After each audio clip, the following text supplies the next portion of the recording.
Hello, everybody. The past couple months have been very interesting. I've experienced great sadness, being a little bit down, and kind of uninspired. And during this time, my previous normal instinct would be to fight it and resist it. And I realized that some of the greatest lessons are during those times when we're tried spiritually. And I think as we evolve spiritually, ideally, the goal is to get the light off of ourselves and really empathize and have compassion towards other people. And to develop a sort of selflessness. And as the more aware I become of things like factory farming, what goes on in other countries as far as famines, man's inhumanity to man, the corruption, the lying, and what goes on here are the same thing. It's really can get quite discouraging. And many in the spiritual circles have coping mechanisms, and they make religious dogma out of these coping mechanisms and say, well, that's illusion and that's ego and go within and it's not real. But the pain and suffering of others is definitely real and something that has really affected me of late. And the natural inclination is to try to busy ourselves and fight and resist it and fix ourselves and distract ourselves when there's nothing more beautiful than really basking in that. Most people would call it pain or suffering, but I just call it life lesson, teaching, schools in session. And what the past couple months has taught me is, one, to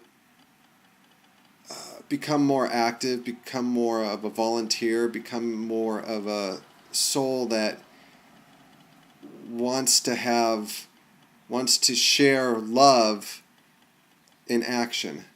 Because in many spiritual circles, you hear all these platitudes that we're all one and we love everybody and everything is joy and happy. And not a lot of it is... I guess all of that means nothing if it's not backed up with action. So I think that's the big lesson that I've learned is kind of that suffering was to take me out of trying to rid myself of it, and instead of saying and just absorbing it and being in it and learning from it and not resisting and accepting the spiritual state I'm in. Because too often when we're on the spiritual path, we want to be content, we want to be happy, we want to be filled with joy and love and peace, and that's just not reality. And the reality is life is suffering. Life can be very hard. Life is cruel. Life can be unfair. Life can be painful. And some people will make comments or email me and say, well, that's just our perception, or that's just our identification with it, or that's just our ego. And if that works for you, that's great. I think a lot of people's coping mechanism is denial. And, there's sometimes that I really agree that ignorance is bliss, and that a denial of reality by saying it's all illusion or it's all perception or it's not real can be a very effective coping mechanism. But when you connect with the suffering and hardship of other people, you just can't deny that. And there's a part of each of us that just needs to reach out and not say that we love each other only, but to back it up with action. I'm just so convinced that what we do speaks so loud that other people can't hear a word we're saying, and that our actions really exemplify our spiritual path. And it's sad because many spiritual practitioners, will go to ashrams or go to the mountains or kind of try to isolate themselves from man, from society, from the mechanized concrete jungle. And I can totally empathize with that, and I can understand that. And I just think that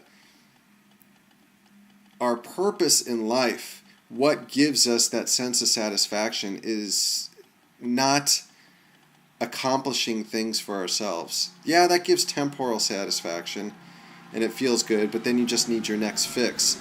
What brings that inner peace so many of us desperately seek is connecting and loving and helping others in whatever way, form, shape that might take. If it's helping your neighbor, if it's putting up videos like this, if it's writing, putting up a blog, and just sharing whatever things that might help other people.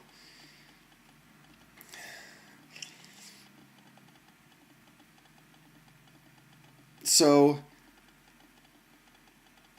I think when we suffer, it's a clear indication that we got the spotlight shining on ourselves, and we're trying to satisfy our own needs, our own wants, our own desires, and that's just not what it's about. That's not what will bring inner peace. It's really ironic. It's a strange phenomenon, but what brings us the most